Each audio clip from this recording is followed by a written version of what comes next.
Good afternoon, team. Alrighty, so today we're going to look through the non-calculator Year 7 NAPLAN test. We're doing the one from 2016. So I'll put a link down in the bottom for you to be able to access this test and try it yourself. But here we're going to do the worked examples and go through all the answers together. All right, so here's our test. You can see you're usually allowed 40 minutes for this. You're only allowed to use pencil. I will be drawing with the computer skills all over the screen for you. Now, it is a 32 question test, so that roughly gives you about 1:15 per question. However, some of these are multiple choice and some are extended answer. And of course, as you go through the test, for the most part, they get harder as you go. So it is worthy to think about that in terms of your time management and practicing those skills too. So if we can try to keep it roughly about a minute per question or less, that is great. All right, question number 1. Let's have a look here. Zara's home is shown on this map. We have our north, south, east, west key information and our key, which is that 1 square or 1 space is 1 kilometer. And we've been shown that Zara's house is here in 1C. What have we got then? So it says, each day Zara rides 4 kilometers east. So we can draw that. I would suggest using your finger at this point. So from her home, 1, 2, 3, 4 kilometers east and 2 kilometers north. From home to school. All right, in which cell is Zara's school? And we see that is in 3G, and hopefully that answers and coincides with one of our answers. All right, let's move on. Question 2. Anna opens a savings account. She deposits $4 in the first week. She then deposits twice as much money each week as she did the previous week. The total amount of money is how much? So is it always odd, always even, or sometimes odd and even? So let's just think about this pattern. We start with $4. She deposits twice as much as that. So what's twice the amount of 4? It's going to be 8. So how much does she get on next week? She's going to deposit 8. So now she has a total of 12. The next week, she's going to double the amount she deposits. So she'll deposit $16. So if we add these two numbers together, of course, you can draw the vertical sum if you like. So 6 plus 2 is 8, and 1 plus 1 is 2, 28. See, we're adding anything. It's still a multiple of 4 that's going in.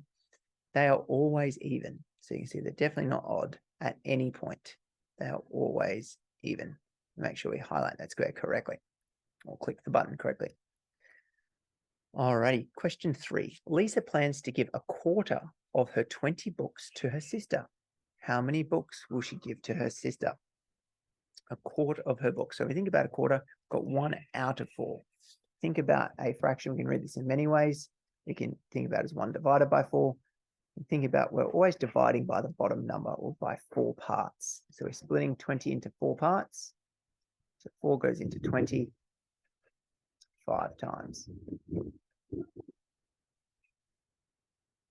And we can continue on. Of course, one thing I did forget to say is if you want me to slow down and go a bit slower, click on the settings below so you can slow down the video or speed up if you want it to go a little faster. At the zoo, Tran saw 8 koalas, 16 kangaroos, and 12 emus. In the table below, X equals 4 animals. So we can think about, before we even draw them, how many X's would be 8 koalas? So if X is 4, we have 2 lots of 4 to make koalas. So there should be 2 X's for koalas. Now, I'm not going to do any more. I want to just start to eliminate some of our options. We've only got those 4 options. So let's see, do they all have 2 koalas? So this is good. This is not good. This is good. And that one is good. All right, so now we might need to look at some of the other options. 16 kangaroos. How many lots of 4 go into 16? So we can count them up. If we're not sure, do that division. It will be 4, 8, 12, 16. So 4 lots of X's. So we can double check which kangaroo has got 4 X's. That one is good. That one is not good. That one is good. And that one is not good. So it's down to 2. The last one says 12 emus. So 12 emus, how many 4s go into 12? It will be 3 lots of 4. So that is correct. You see that does not work. So we have our first option here. So we have to always make sure with these keys or these clues, that we understand what the hint is telling us. Alrighty, we can continue on to question 5. Joe measures the distance to be 5 meters and 12 centimeters. Which of these shows how many Joe can write this measure in meters? So the meters component is fine. And then we've got less than a meter. So let's just double check which ones has 5 meters. So that's got 5 meters, that's got 5 meters, that does not have 5 meters, and that does not have 5 meters. So it's one of the first 2 answers before we even try and solve. So now we have to think how many centimeters are in a meter. And if we're unsure, and I do have other videos on conversion. So conversion, we are looking at centi, cents, any other word that we think with cents, cent, century, all based around 100. We have 100 cents in a dollar. A century is 100 years. Cent is 100 or 100 times bigger or 100 parts. So there are 100 centimeters in a meter. So if we have 12 of them, we can think about place value. We have 0, we have tenths and hundredths. So that takes us to a hundredths column. So 12 hundredths will be there if we think about it from that perspective. Or we could think 12 and we're moving it by 100, or we're dividing it by 100, which is to move it 2 place values of our decimal points there. You go 1, 2, and it puts the decimal point straight in front of the 1, which gives us our second option. All right, if you have any questions about any of these or you'd like a further in-depth, make sure you leave a comment in the comment section and I'll get back to you. We can even make some more videos for you. A bag containing 15 beads that are either red or yellow. The probability of randomly removing a red bead is 20%. What is the probability of randomly removing a yellow bead? Sorry, not all the beads. So if we think about it, there are only 2 color beads, right? So if you have a whole pool of something, everything is worth 100%, or a full amount is 100%. So if we're to split that up into 2 colors, if one value is 20%, what percentage is left over? Well, we're left with 80%. So that thing about 15 there is a little bit misleading. We could actually figure out exactly what that is as a number, but we don't need to. We just need to know the percentage. So that the probability of getting a yellow bead is 80%. Alrighty. Let's continue down. Point P. So point P is translated down 4 units. What are the coordinates of the new position? So down 1, 2, 3, 4. So where are we? So with our Cartesian plane here, y is always our vertical axis, x is always our horizontal. And when we write our coordinates, they're always alphabetical. It's always x, then y. So if we look at where we are on the x line, we're at 2. On the y line, we're at -1. Now, this question was nice because we have been given this combination regardless. There is no other combination of -1 and 2 here. But often in these tests, you would see one that was written around backwards as well, just to confuse you. So we do need to remember that x, then y, it is alphabetical.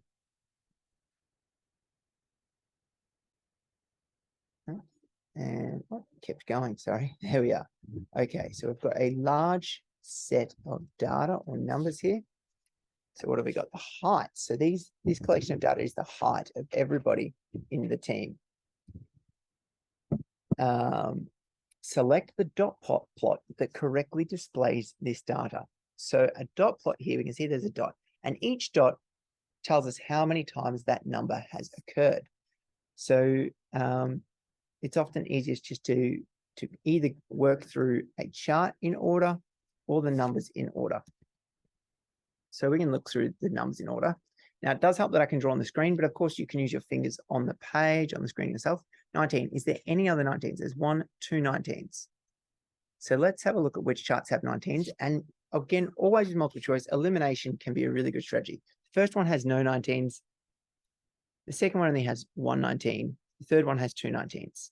So therefore, without doing any more work, we know that it is the third answer. You could go through and prove more, but we've already disproven 2 of the answers. So this is a way of saving lots of time. And now we've got our answer for question 8. Now we're at question 8, and thanks for hanging in. I'm going to give you some bonus information. So you do get 1 page working out whenever you're doing your NAPLAN on page in front of you. If you do fill that page, you can raise your hand and get another one. But when you're doing your working out, leave a section on your page just in the top corner for any questions you found hard and you want to revisit, or you actually guessed. Because if you're wasting too much time or you really don't know how to do a question, you're best having a guess if it's multiple choice, moving on to the next question, and coming back to it if you've got time at the end. You're best using that time saved on the questions you can figure out, and particularly if they are going to take you more than a minute to figure those questions out. That being said, let's move on to question 9 here. The dogs at the dog show were weighed. All of the weights were then recorded in a graph. Here is our graph. Remember, our graph always tells us what we're looking at on our y-axis, which is the number of dogs, and on our x, which is their weight or the mass. So you can see here, we've got how much each dog weighed in kilograms. There's a range of weights and how many dogs. So there was 3 dogs that weighed 20 and so on.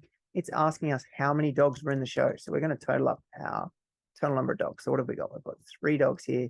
I've got 1 dog here, 2 dogs here, 1 dog here, 3 dogs here, 1 dog here, and 3 dogs here. So we can add this up: 3, 6, 9, 10, 11, 12, 14 dogs. That was 14 dogs in this show. Question 10. Holly placed a piece of paper along a line of symmetry on her star.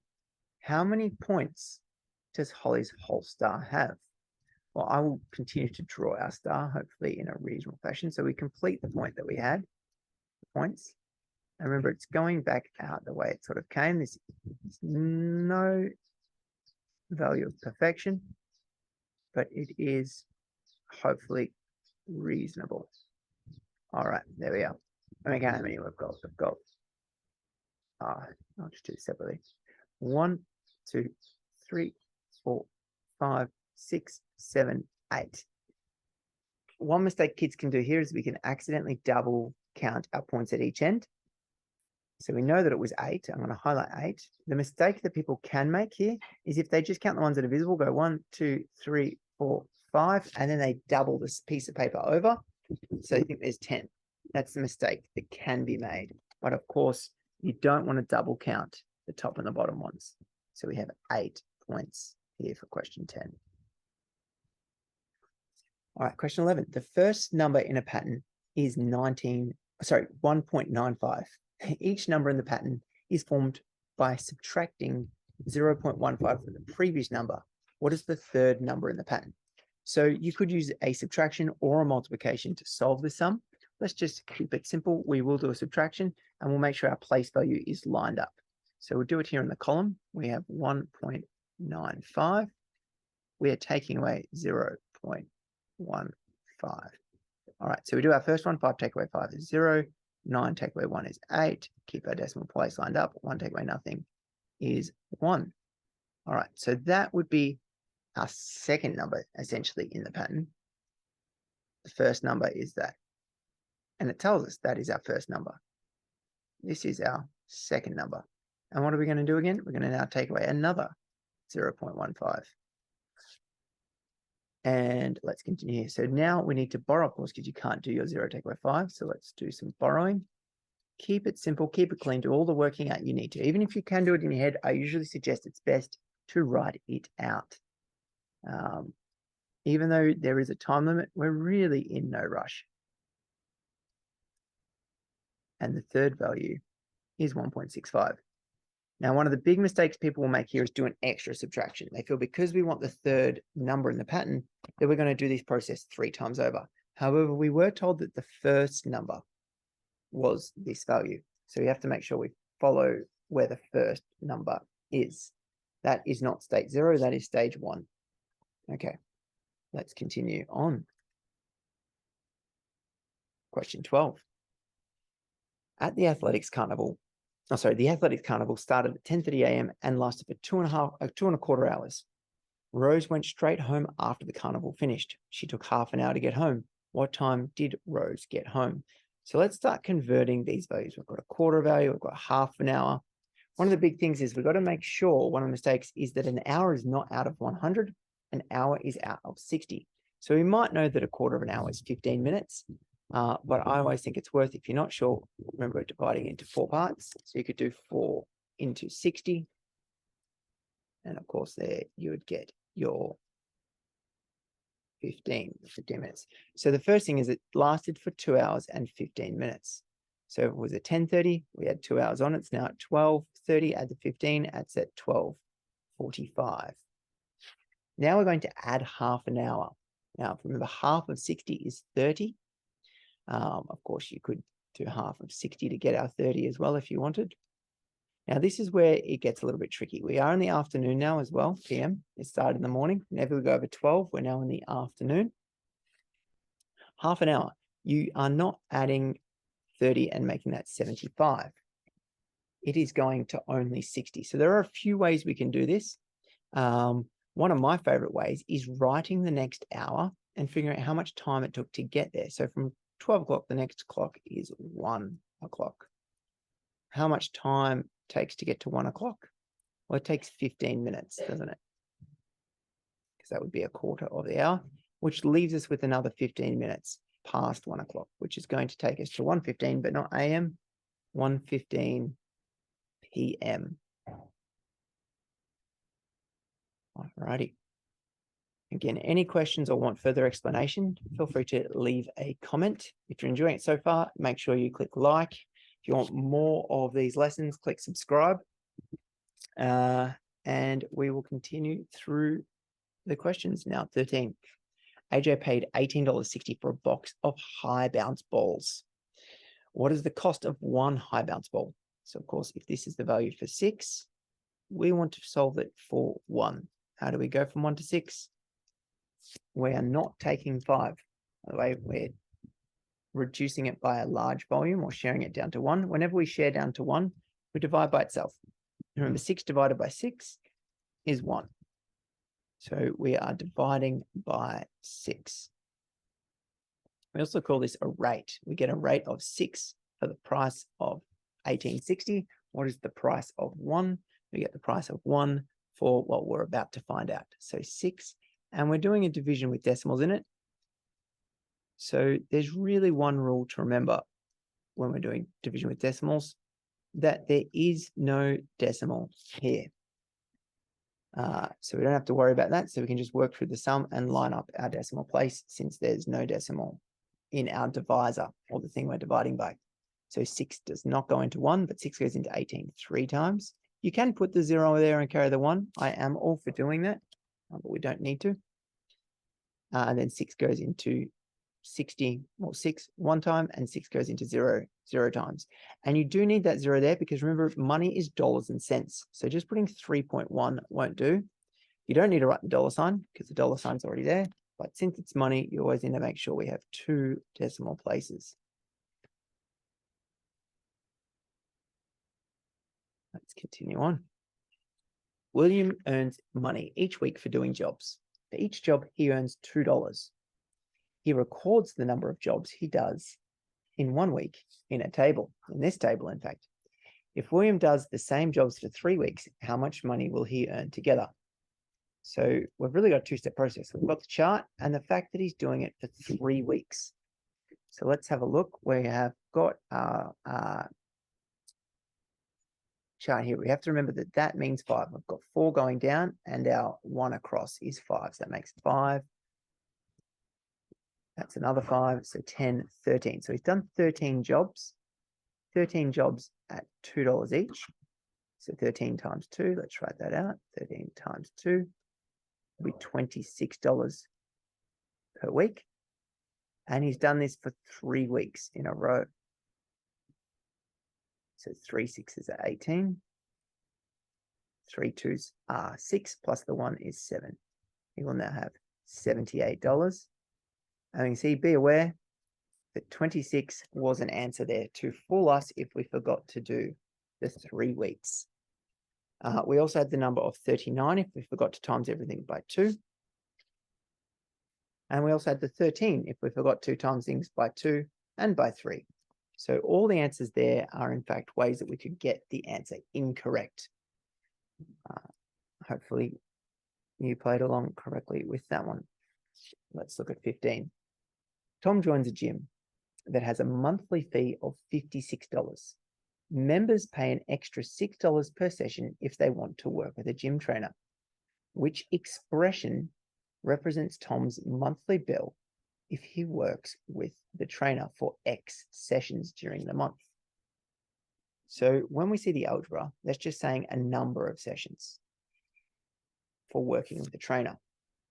And we also have to remember when writing algebra, when things touch, they multiply.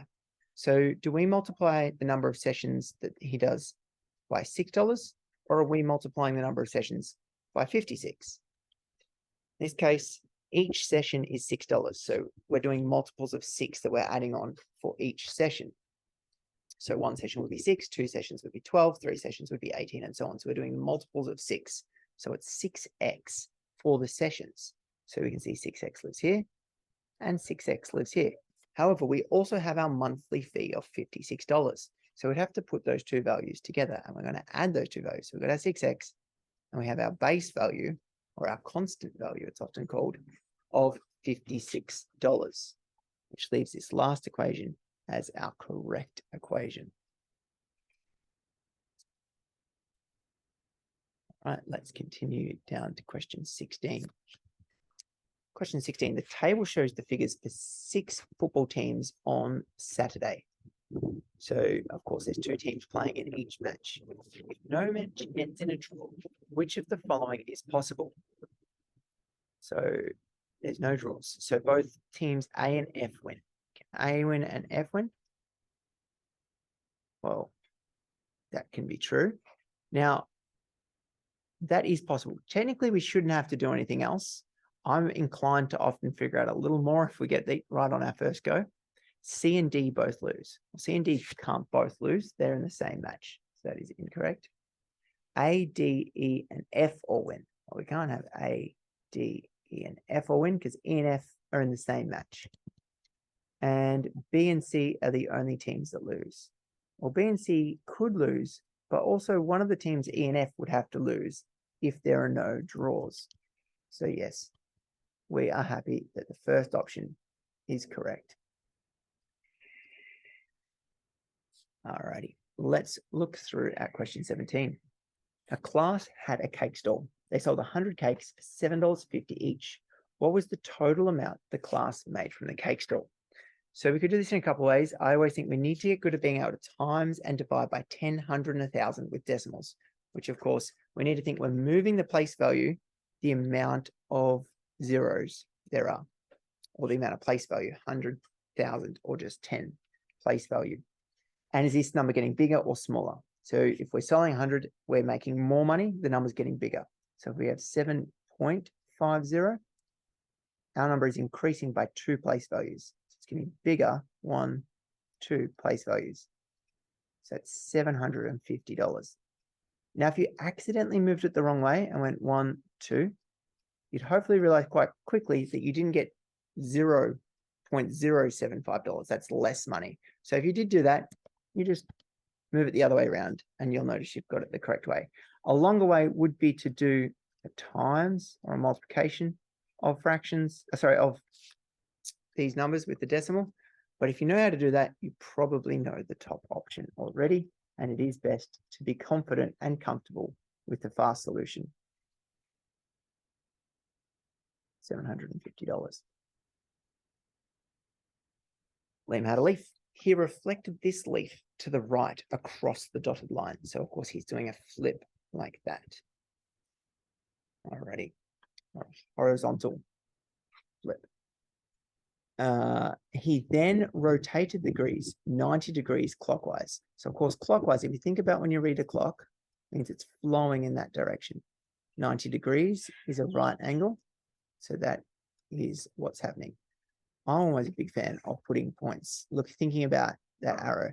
And if you want, you can use your pencil or your pen if you've got one and point it to the screen. Think what happens when that flips. It's going to flip to the other side, or the mirror image of that is going to be there. So the leaf will look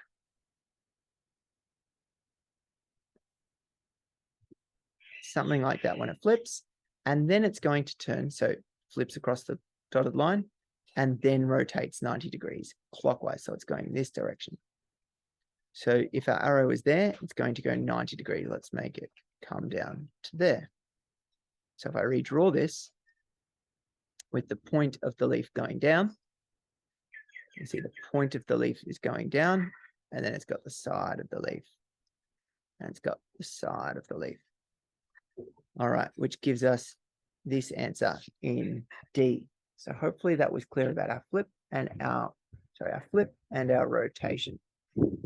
Of course, anti-clockwise is going in the opposite direction of the clock, but we were not doing anti-clockwise this question. Question 19. Tim wants to buy some clothes. The table shows the price of the items he wants to buy. Tim estimates the cost of the clothes within a range. Which of these gives the correct range for the cost of clothes? So we're estimating. So we just want to round up. And if we look at our answers, they're also to the nearest $10. So let's just round these to the nearest $10. So that's would round up to $100. That would round up to $120. That would round down to just $10. So we're not going to 15, but you could make it to 15 if you like. You could also round just to the nearest $1 and solve it, but this will be quicker, and round down to 140. And what's nice about this is we round two of them up and we round two of them down. So that is actually quite balanced. Just write that nice a little bit more. All right, let's write these on top of each other to do an addition. I always like writing from biggest to smallest, but that is really a personal preference. We just want to make sure we've lined up all of the place values. So the ones column, the tens column, the hundreds column are all lined up. 0 and the ones. 4 plus 2 plus 1. So 6, 7 there, and 3. So if we have 370, that would comfortably put us in that window. Out is between $350 and $380. Alrighty, let's continue on. Jane and David had identical chocolate bars. Dave ate 7/8 of his chocolate bar. Jane ate more of her chocolate bar than David. What fraction of her chocolate bar could have Jane eaten? All right, so there's many ways we can solve these. One is by making them all have the same denominator or same base value. That would take a long time because we've got a range of numbers. We've got 8 as a base number or a bottom number in our first fraction. One of these has a denominator of 7, one has a denominator of 9, and one has a denominator of 10. So we need to think if there might be other possible ways. So one way is we can think about the size of each singular slice. So really, if I just draw a couple of circles really quick, let's think about some base theory. The more pieces we cut something into, so I'll cut this one into quarters to emphasize my point. I'll cut this one into sixths. All right. So if there are more parts, is each part bigger or smaller? Let's have a look at this. So if there are quarters, we're looking at the denominator at this point, and sixths. Is each part bigger or smaller? Well, let's look at a similar portion. Let's look at the top left portion here and the top left portion here. That's 1/4 and that's 1/6. A quarter is a much bigger slice than a sixth. But respectively, if we also did this the other way around, if I said I had 3/4, so just one piece missing, or 5/6, one piece missing, we'd say, well, who has eaten more, 3/4 or 5/6? And we can see that 5/6 will have eaten more because the bit they didn't eat was smaller. Yeah, so since 1/6 is smaller, the bit they didn't eat is smaller. So now let's go to our answers. Let's use the two with the same denominator. Well, David ate 8/7. We want to prove that Jane ate more. So if Jane's going to eat more, we can see that 8/9 would be more than 7/9. So instantly we can get rid of 7/9 because that is smaller. We know because the denominator is the same size. Now, if we look at the other ones, here we didn't eat 1/7. We ate the rest of it. Here we didn't eat 1/9. We ate the rest of it. And here we didn't eat 2/10. Sorry, 2/10. Now, if we know our fractions, we could simplify that to 1/5. Divide by 2. And divide by 2. So we can see which portion is smaller that we didn't eat. Because remember, we ate the rest of it because we ate all those other pieces. And the bigger the denominator, the smaller the piece. So by not eating only 1/9 means we ate the rest of it. We ate the most. By not eating 1/7, we still ate a lot of that chocolate bar, but there was a little bit more left over there. And 1/5, there was even more left over with that one, leaving 8/9 as the biggest fraction. And that is probably the quickest way that I can think of to solve that without making equivalent denominators or bottom numbers. All right, 21. Monty and Tara buy pencils for school. Tara buys 2 times the number of pencils. Monty buys plus an additional 4 pencils. Tara buys 2 times the number of pencils to Monty. So how could that be written? We're going to multiply Monty by 2. That makes sense. We're going to divide by 2. Probably not. And the other answer is plus 2. Not there. We're not taking by 2. Not there. So I feel like we've already got our first answer correct already. But let's just look. Plus an additional 4 pencils. Yes, we have plus an additional 4 pencils. So that gives us the first answer for question 21. All right. Question 22. Select the statement that is true about the triangle ABC. So when we've got that, that's just listing the points or the corners or the vertices of the triangle ABC. Triangle ABC is a scalene triangle. Triangle ABC is an isosceles triangle. Triangle ABC is an equilateral triangle, and triangle ABC is obtuse. All right, so let's think about what some of these mean. So obtuse, we might remember from doing some of our other angles. Obtuse is an angle that's larger than 90 and less than 180. So none of our angles can be that big. So it's definitely not obtuse. Remember, the word equilateral comes from the word equal. So an equilateral triangle has all of the angles equals. They should all be 60 degrees. Remember about triangle information, all 3 angles of a triangle add up to 180, which in this case means that one's 45. So it cannot be equilateral.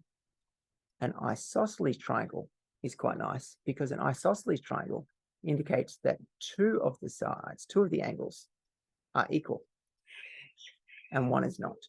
And in this case, because we know that that is going to be 45, because 45 plus 45 is 90, plus 90 is 180, we do get our answer just here. Scalene triangle is one where we probably don't talk about the word, or it doesn't have as much meaning. I suppose same with both isosceles and scalene. So these are 2 that we do need to remember a little bit more. So isosceles has 2 angles the same. Scalene has none of the angles the same, or all 3 different sizes. So something like that will be scalene, where all 3 angles are different sizes. So yes, in this case, we have B, an isosceles triangle, where 2 of the angles are the same. All right, question 23. Amber is keeping silkworms. She records the number of leaves they have eaten every 5 days. This pattern continues. How many will have they eaten after 25 days? So let's just look how this pattern is going. It increases by 10. Increases by 30. And then it increases by 90. Well, that's crazy. You might see there that that's times 3 times 3. Or another way of just looking at that then is times 3 times 3 and times 3. So I will usually look at a pattern. I will look at the plus option. I'll look at a times option, I'll look at a subtract option or a divide option if they're getting smaller. And then sometimes they have a combination of them. Sometimes it's like a ×2 + 1 strategy. But that's all the things we're really going to look for in most number patterns. So here we can see it was ×3. I mean, you could do ×3 of this value because that's consistent as well. ×3 ×3. So we can either do 135 × 3, which we can do now. 5 3s are 15, down the 1, 9, 10, and 3, 4. So we get 405. Or we could have increased 90 by 3 times, which is 270, and added 270. So by increasing by 270, we could do 135 plus 270, and that will also give us 405. Okay, let's look at the next question. I think it's worth noting, actually, this point, that if we thought about 32s, roughly split up into 11, so we're over 2/3 of the way through the test. Hannah flipped a coin, a fair coin, which just means it's equal-sided heads and tails. It's not a trick coin. 60 times. She recorded the results in a table. So we can see they weren't perfectly 50-50, but they were still close. What is the difference between the expected number of heads and the actual number of heads? So the expected number of heads, we have to think broadly here. If it was an equal coin where there was an equal chance of getting heads and tails, there was 2 different possibilities. In an ideal situation, we'd imagine that we would have got 30 heads and 30 tails. So we're not looking at the difference of these two numbers. We're looking at the difference between the expected number of heads, being 30, and the actual number of heads, being 24. And the difference between 30 and 24, remember that was a 0, sorry, is 6.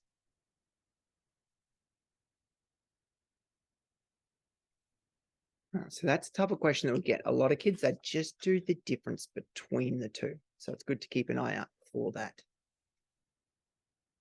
Let's look here. Glenn has 6 cups of sugar. A biscuit recipe uses 3/4 of a cup of sugar each batch. What is the greatest number of batches Glenn can make? So there's a few ways we can share this across. Let's just make some space on our working out zone. I'm going to start the first way. If you're familiar with dividing fractions, it will be by far the quickest. Another way will just be an add up strategy, and we can do that too. So there's a few ways we can look at this. So let's start with 6 cups of sugar. We know that 6 is a whole value, and we want to be able just to divide this value. You can make any fraction, any whole number into a fraction by putting it over 1, because of course 6 divided by 1, that's another way of reading a fraction. 6 divided by 1 is just 6, so it works really well. And if we do divide it by fractions, we're dividing that by 3/4. And our rules of dividing fractions is keep the first fraction, change the symbol, and flip the second one. So keep, change, flip. So what we're doing here is keeping that, changing the symbol from a division to a multiply, and we're flipping the divisor, or the fraction we're dividing by, to 4/3. And so we can just solve just like in any times table, then across the top and across the bottom. You could cross simplify here if you like, it would make it quicker, but I won't for the purpose of this video. Let's just keep that 24 on 3, and 3 goes into 24, or 24 divided by 3 is 8. So the most amount of batches Glenn could make would be 8. So that would be probably the most direct approach. But if you're unsure, there are a couple of other ways we could do this. We could just keep adding repetitively. We could do this as an improper or a mixed way of adding. So let's think about if you have 1. Let's do it as a mixed value plus another one. That would be 6/4. Let's just highlight the ones we've counted. So there's 1 batch, there's 2 batches. Let's not mix any other numbers up. Let's make that into a mixed number. What is that going to become? 1 2/4. I'm not going to simplify. I know that's a half right now, but we're working in quarters. Yeah. Then we're going to add another 3/4.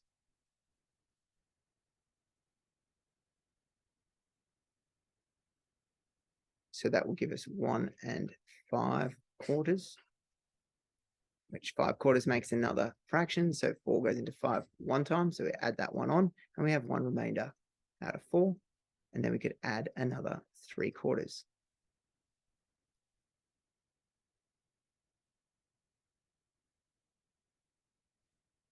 and then that will give us 2 and 4 on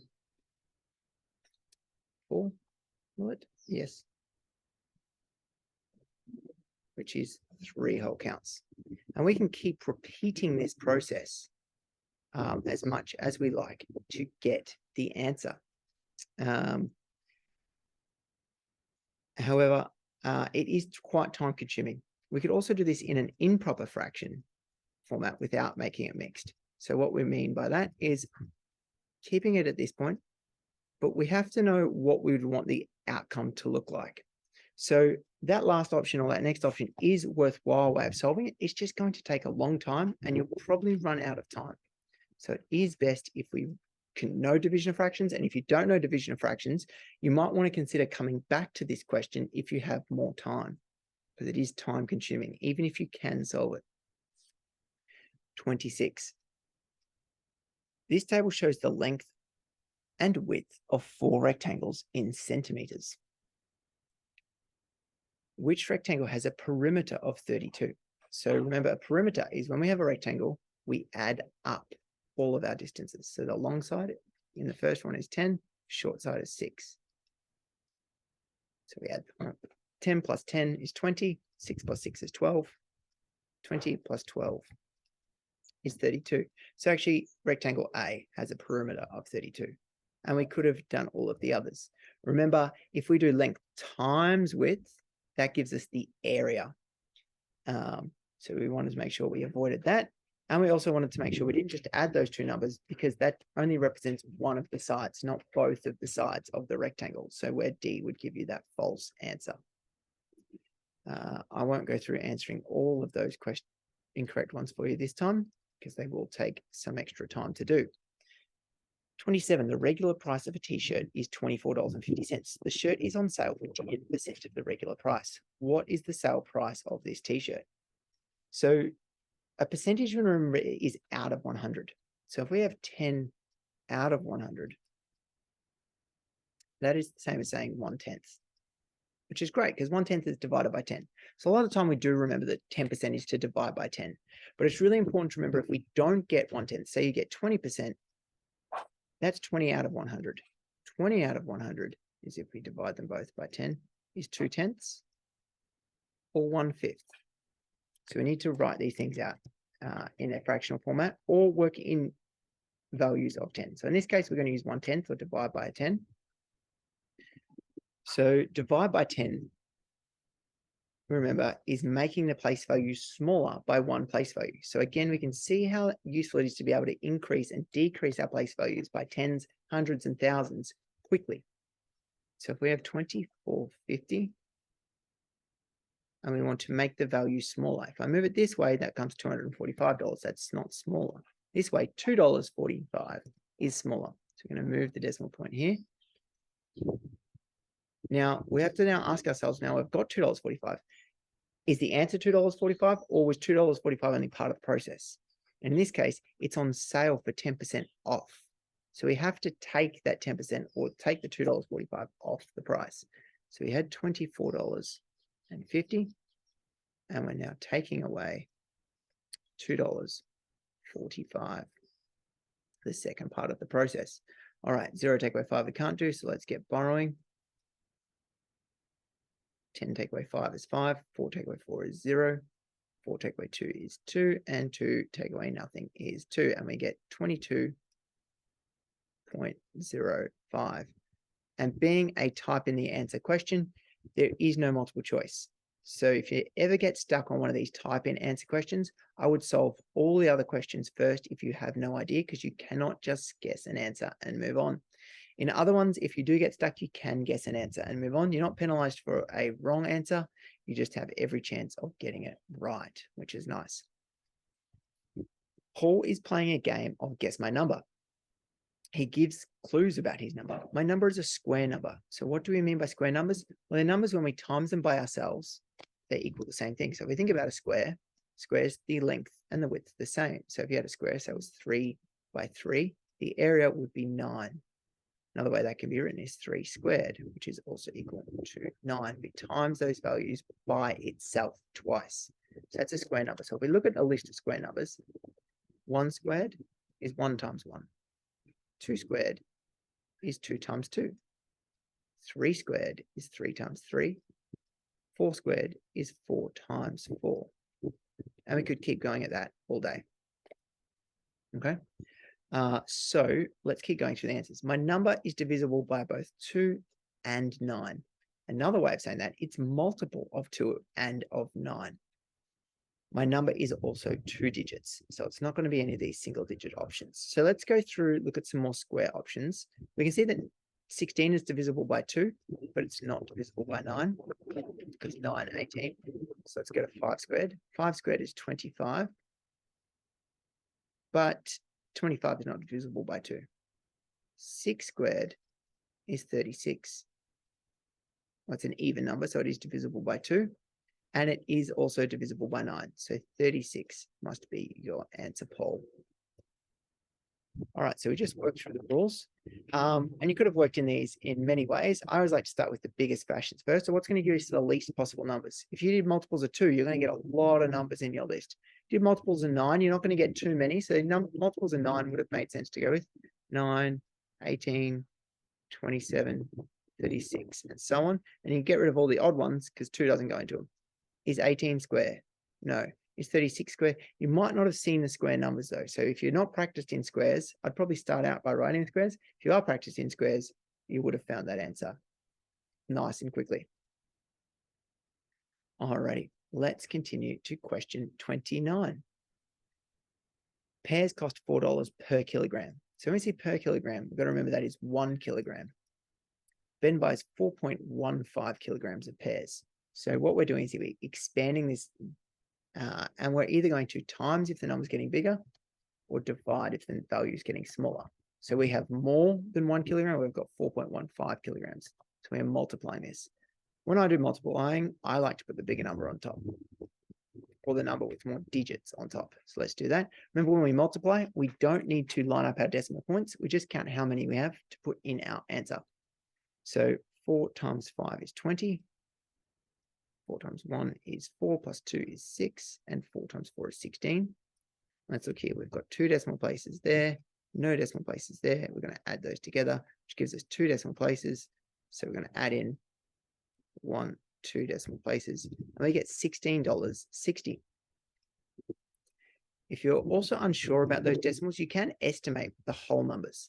The whole numbers in this was 4 and 4, and 4 times 4 is 16. So we should have an answer close to 16. In this one, do we have an answer close to 16? We definitely do. Question 30. So we're almost there. Good work, team. Thanks for staying on board, and hopefully you've enjoyed all these working out. Lucy enlarged her rectangular deck so that the length and the width were both tripled. How many times as large as the area of the original deck is the new deck? So here we want to make up some numbers, and my suggestion is we keep it small. Maybe avoid a number like 1, but I would just do numbers like 2 and 3. So if I just do the long side as 3 and the short side as 2, and let's think about if we tripled the size of the area, let's see what that does to the deck. So if that becomes tripled, okay, I'm not going to draw it as tripled. I'm just going to write the numbers as tripled. Triple 2, so 2, 4. 6, it's 3 times bigger. And triple 9, so it's 3, so triple 3, so it's 6 times bigger, 3 times bigger. Let's look at the 2 areas. So the first area was 2 times 3, which was an area of 6. I'll write that in a new color. So that gives us an area of 6 meters squared. And the new area was 6 times 9, which is 54 meters squared. So it asks us how many times, so how many times is the multiple? How many times bigger is that? So it wasn't just the original 3 times bigger that we did to each side. We're looking at the area change. So to go from 6 to 54, how many times bigger is that? So we think, let's do that. 6 goes into 54, or you could write out all the multiples of 6 if you want. That's 9 times bigger. There is another way of working this out. I like that way personally, but the other way is you look at the multiples. It was 3 times bigger in the length and 3 times bigger in the width, which was 9 times bigger in total. But yeah, usually I would avoid that way. I just double check doing the whole process. Alrighty. And this year, Sam's age is both a prime number and a factor of 57. In 2 years' time, Sam's age will be a prime number again. What is Sam's age this year? So what we can do is something called prime factor tree. So we can actually split the factors up or find things that multiply to make 57. Now, one of my favorite things, I can see that's almost 60. It's actually 3 less than 60. And 3 goes into 60, and 3 will also go into 57. Another good thing about 3s is, or when we look at these numbers, to see, well, we know 1's going to go into it. It's not an even number, so 2 won't go in it. So you could check if 3 went in it. You could do just a division to check if 3 went in it. But there is another way that we could check if 3 goes in it as well. You can actually add the digits up. And if you add the digits together, 5 and 7 is 12. If 12 is a multiple of 3, it is divisible by 3. All right, so we know that 3 goes into 57, and it went in 19 times. All right, 19, can we check is 19 a prime number? Well, we know 1 goes into it, 2 doesn't, 3 won't. We can double check because it goes into 18. 4 won't, so any even number we can just say does not go in from now. 5 will not go in, 7 will not go in, and then we're over halfway by the time we get to 11. So 19 is a prime. So that looks good because 3 times 19 makes 57. It says Sam's age is both a prime number and a factor of 57. So that is true. And then we can just double check that says Sam's age will be a prime number again in 2 years' time. Well, that is a little bit sad, isn't it?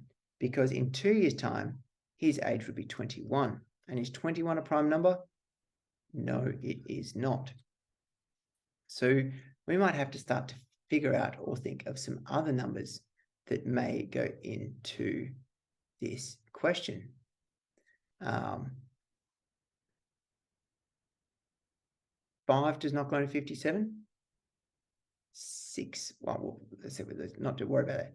Even number 7 will not go in. So if we think about 7s, you've got 7 7s are 49, then 56. So it's not going to be 7. 9 does not go into 57. 9 goes into 45. 54, 63. 11 won't. 11 will go into 55. 13 go into 57. 13 won't go. No, so let's do the multiples. 26, 39. I'm just adding 13 on, by the way, here. 52. So it's not going to be 15. 13. Would 17 go in? Well, I know 17 is going to go 51, but let's just write out 34, 51. So it's not going to be 17. Will 19 go in? Well, we know 19 is going to go in because 19 goes in 3 times. Because we did that before. 21 is not a prime. Is 23 going to go in? 23, 46, that's going over half, close to. It's up to 23. 25 is not a prime. 27, is 27 going to go in? 27. It's unlikely because we've already done all the small numbers now. So I feel like there was an error with this question from the 2016 exam. We'd expect that 19 is the most suitable answer, but let's just prove that it is, even though in 2 years, it's not a prime number again. And occasionally there has been errors in the NAPLAN tests. And it's unfortunate, kids, if you don't know what to do, this is a really good example of just give it your best go and move on, because we can't always prove everything correct. 19 probably will have been marked correct anyway. This year, Sam's age is that. What is Sam's age this year? This year, this year. Cool. So it wasn't about going to 17. It was probably supposed to say 2 years ago it was a prime number because 17 was also a prime. So I feel like there was a phrase misdone in this question there. All right, anyway, so 27 doesn't go in because that's going to be 54. 29. Oh, 27 wasn't a prime anyway. Why was I doing that? 29 is a prime, and then that will go into 58. So there we are. We are done looking at our primes. We're definitely going to put in 19 and move on.